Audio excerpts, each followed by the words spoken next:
یہ ہے بھائی وہ کتاب جس کے حوالے دیے ہیں فیضان الحق صاحب. یہ وہ کتاب ہے. پہلے میں نے پکچر لینے کی کوشش کی لیکن اس میں صاف نہیں آ رہا تھا، لہٰذا میں چھوٹا سا ویڈیو بنا رہا ہوں کہ یہ ڈاکٹر مسعود الدین عثمانی رحمۃ اللہ علیہ کی ایمان خالص پر لکھی گئی یہ کتاب ہے، پہلی قسط. اس کے اندر جو ڈاکٹر صاحب رحمۃ اللہ علیہ نے دین اتحاد اور دین اسلام کا فرق واضح کیا ہے کہ یہ جو صوفیوں کا تصوف ہے اور یہ قبر پرستی کا دین ہے، یہ دین اتحاد ہے، سب نے آپس میں ایکا کیا ہوا ہے اللہ کی کتاب کے خلاف. تو اس کا فرق ڈاکٹر صاحب نے بیان کیا ہے، اور بلکہ پہلے صفحے کے اوپر ہی جہاں سے ڈاکٹر صاحب نے اس کا آغاز کیا، بڑی زبردست عبارت لکھی ہے ڈاکٹر صاحب نے کہ لکھتے ہیں کہ گزشتہ 18 سال سے تمنا تھی کہ اللہ تعالیٰ وہ دن بھی لے آئے جب دنیا والوں کے سامنے توحیدی اور اتحادی دین کا فرق واضح کر دوں. اس اکیلے مالک کی 100,000 مہربانیاں کہ اس نے اس کا موقع عنایت فرمایا. اب ایسی زبان کہاں سے لاؤں جو شکر و سپاس کا حق ادا کر دے. تو اس انداز سے یہ 75 کے اندر شاید یہ کتاب لکھی گئی تھی، اور ڈاکٹر صاحب کہہ رہے ہیں گزشتہ 18 سال سے یہ تمنا تھی. تو اس کا مطلب ہے کہ یہ 57-56 کی بات ہے کہ ڈاکٹر صاحب کے دل میں یہ تھا معاملہ.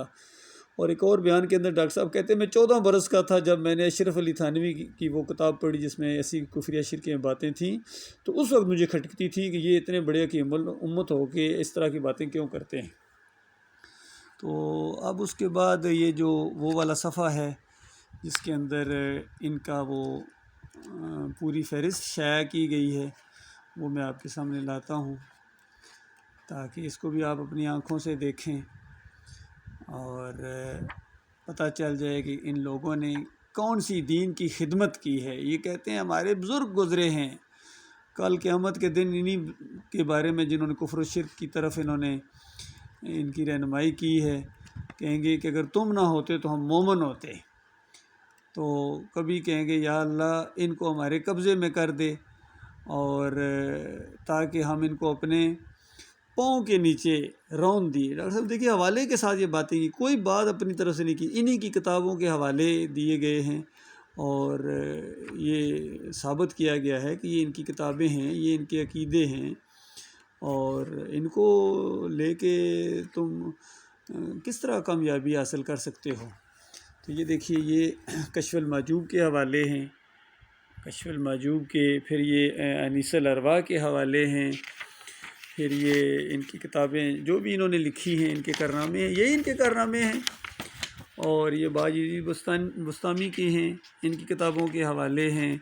پھر یہ دلیل العارفین ہے، دیکھیے محی الدین چشتی کی، اس کے حوالے ہیں. کوئی بات بغیر حوالے کے نہیں ہوئی ہے، انہی کی کتابوں کے حوالے ہیں. بلکہ ایک دفعہ کیس بنا تھا وہاں راولہ کوٹ کے اندر، تو وہ جج نے کہا ان مسلک پرستوں کو کہ کوئی انہوں نے اپنی طرف سے تو بات نہیں کہی ہے نا، جو لکھی ہے تمہاری کتابوں کے حوالے دے کے لکھی ہے، تم اپنی کتابوں کے اندر سے یہ کفر و شرک نکالو. تو یہ اس پر وہ اس نے فیصلہ دے دیا تھا کہ تم مجرم ہو، یعنی اس انداز سے. اسی طریقے سے یہ جب تبلیغی نصاب ہے، تبلیغی جماعت والوں کو جب کبھی کہا جاتا ہے کہ تمہاری کتابوں کے فضائل اعمال، فضائل صدقات، اس کے اندر یہ شرک کی باتیں ہیں، تو کبھی کبھی تو آگے سے وہ ناراض بھی ہوتے ہیں، اور کبھی کبھی یہ بھی کہہ دیتے ہیں کہ اب ہم نے وہ والا واقعہ وہاں سے نکال دیا ہے. تو میں ان کو کہتا ہوں بھائی وہ والا واقعہ اگر آپ نے نکال دیا ہے تو زکریا صاحب کو جہنم کی آگ سے کون نکالے گا؟ وہ تو اسی شرک پر مر گئے ہیں. اور سب سے بڑا مسئلہ اب انہی کا یہی ہے کہ ان کے جو بڑے ہیں وہ اسی شرک پر مر گئے ہیں. تو بجائے اس کے کہ یہ اپنی فکر کریں تو انہوں نے جو ہے وہ ان کا دفاع کرنا شروع کر دیا ہے. تو اس طریقے سے تو جان نہیں چھوٹے گی.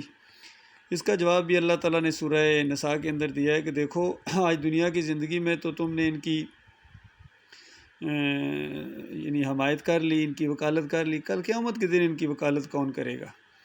یہ دیکھیے سارے پہلی صدی ہجری ایسی ذاتوں سے خالی ہے، دوسری صدی ہجری میں یہ سارے یہ جن کا ذکر کیا گیا ہے، دیکھیں یہ آپ پڑھتے جائیں. دوسرے کلپ میں نے اس کو پڑھ کے سنا بھی دیا، آپ یہ دیکھ لیں، یہ ان کے کارنامے ہیں. آج جو پوری دنیا کے اندر شرک اور کفر پھیلا ہوا ہے وہ انہی حضرات کا ایجاد کردہ ہے. یہ دیکھتے جائیں، یہ آپ پڑھتے جائیں. دین خدائی.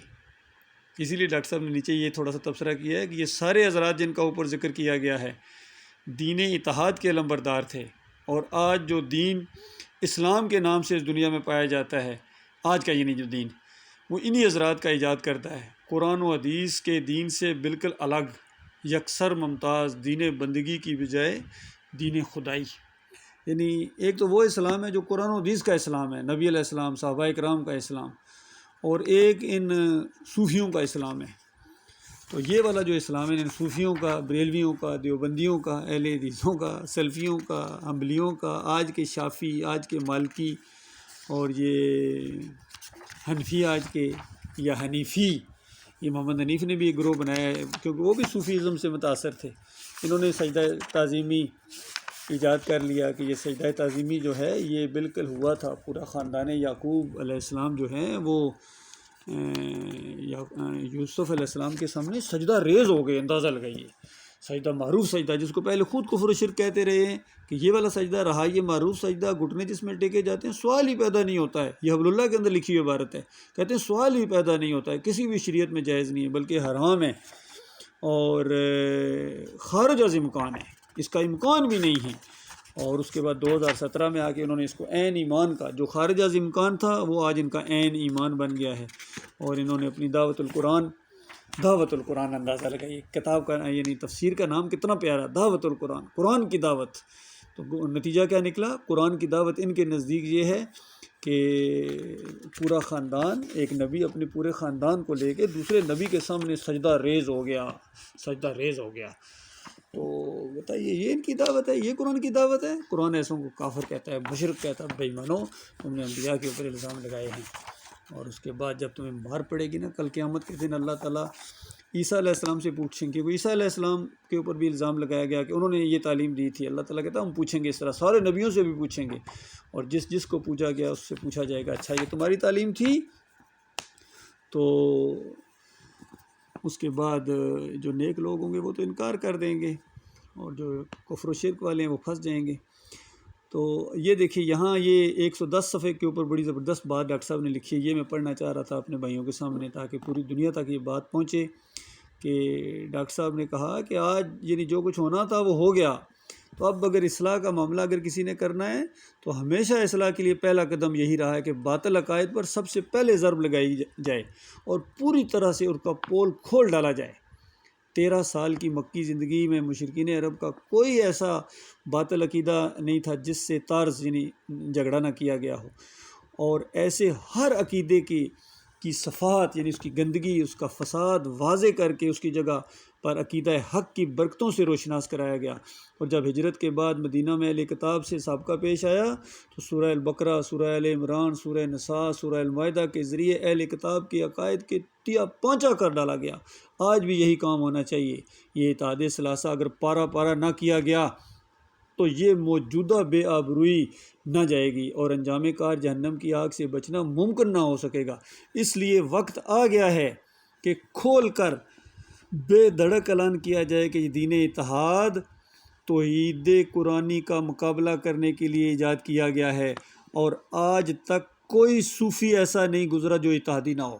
کوئی صوفی یعنی عبد القادر جیلانی، محی الدین چشتی، علی جویری، مجدد الفسانی، شاہ ولی اللہ کا پورا خاندان اور ان کے پھر آگے خدام، سارے کے سارے یہ اتحادی دین کے تھے. یہ وہ دین ہے جس نے شرک و بدعت کو سنت جواز دی، طبیب کا روپ دھار کر بیمار کو اپنے ہاتھ سے زہر پلایا، گمراہی کو خوشنما بنانے کے لیے اصلاحات کا ایک چنگل تیار کیا گیا، اور خالق و مخلوق، عبد و معبود کو ایک دوسرے سے میں سمو کر بے حساب ایسی مرکب ذاتیں پیدا کی جنہوں نے اپنی اپنی گدی سنبھالی، اور پھر یہ خدائی میراث باپ سے بیٹے کو منتقل ہوتی رہی. ان کی محفلوں میں قرآن و حدیث کی بجائے کشف و کرامات، مراقبہ اور مشاہدہ، سو و سکر، وصل و ہجر کی آوازیں گونجتی رہیں، اور اگر کبھی انہوں نے قرآن و حدیث کا نام لیا بھی تو صرف اپنے دین اتحاد کی مخصوص اصلاحات کو صحیح ثابت کرنے کے لیے، جیسے وحدت الوجود کو ثبوت کے لیے انہوں نے اس حدیث قدسی کو استعمال کیا جس میں اللہ تعالیٰ فرماتا ہے کہ میں اپنے بندے کی سماعت و بصارت بن جاتا ہوں، اس کے ہاتھ پیر بن جاتا ہوں، اور ایسا کرتے ہوئے حقیقت و مجاز کے سارے تقاضوں کو پس پوچھ ڈال دیا گیا۔ اسی طرح جب اپنی اصلاحات کے سو و شکر، یعنی اس انداز سے ڈاکٹر صاحب نے بتایا کہ انہوں نے کبھی قرآن و حدیث کا نام لیا ہے تو اپنے کفر و شرک کو ثابت کرنے کے لیے، اس میں تھوڑا سا حق ملانے کے لیے، تاکہ جھوٹ اکیلا چل ہی نہیں سکتا ہے، اس میں سچائی تو ملانی پڑتی ہے، یہ معاملہ ہے۔ اسی طرح جس طرح تبلیغی نصاب والوں کو ہم کہتے ہیں اس کے اندر کفر و شرک ہے، واقعات ہیں، شرکیہ کہانیاں ہیں، تو کہتے ہیں بھائی قرآن و حدیث بھی تو ہے، بھائی قرآن و حدیث بھی تو ہے، اگر صرف یہ جھوٹی کہانیاں ہوتی تو کون ان کو پڑھتا؟ تو قرآن و حدیث سے دھوکہ کھاتے ہیں، جال لگایا آپ نے قرآن و حدیث کا، اور اس کے بعد کفر و شرک اس کے اندر ڈال کے ان کو مشرک بنا رہے ہو۔ یہ معاملہ اللہ کے بندوں، میرے بھائیوں، یہ بات سمجھنے کی کوشش کرو۔